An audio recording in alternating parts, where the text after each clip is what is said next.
Sometimes சிலிண்டருக்கு மூடிய கழட்ட கஷ்டமாக இருக்கும். அந்த டைமில் இந்த கயரில் இந்த சீப்பை மாட்டி மேலே தூக்கணுன்னா கழண்டு வந்துடும். இந்த கோதுமை மாவு ரொம்ப நாள் ஸ்டோர் பண்ணால் வண்டு பூச்சியெல்லாம் வந்துடும். அந்த மாதிரி வராமல் இருக்க 2 டேபிள் ஸ்பூன் உப்பு ஆட் பண்ணி நல்லா கலந்து வச்சுருங்க. இந்த மாதிரி பண்ணுறப்போ உங்களுக்கு மாவு பிசைகிறப்ப உப்பு தனியாக ஆட் பண்ணணும்னு அவசியம் இருக்காது. ப்ளஸ் பூச்சியும் வராது.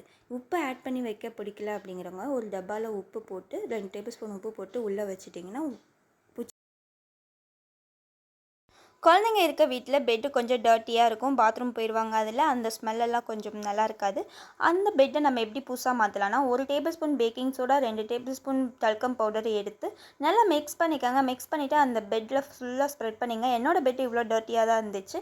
அதில் நல்லா ஸ்ப்ரெட் பண்ணிவிட்டு இந்த மாதிரி கிளாத் வச்சு நல்லா ரப் பண்ணி எடுத்தோன்னா அந்த பெட்டு எவ்வளோ பழசாக இருந்தாலும் பெட்டு புதுசாக மாறிடும். இந்த டல்கம் பவுடர் நம்மளுக்கு ஒரு நல்ல ஸ்மெல் தரும். பேக்கிங் சோடா நல்ல ஒரு கிருமி நாசினி. பொதுவாகவே உப்புகளில் கொஞ்சம் தண்ணி விட்டு இருக்கும். அந்த மாதிரி தண்ணி விடாமல் இருக்கிறதுக்கு 2 பச்சை மிளகாய் எடுத்து உப்பில் போட்டு வச்சிட்டிங்கன்னா தண்ணி விடாது.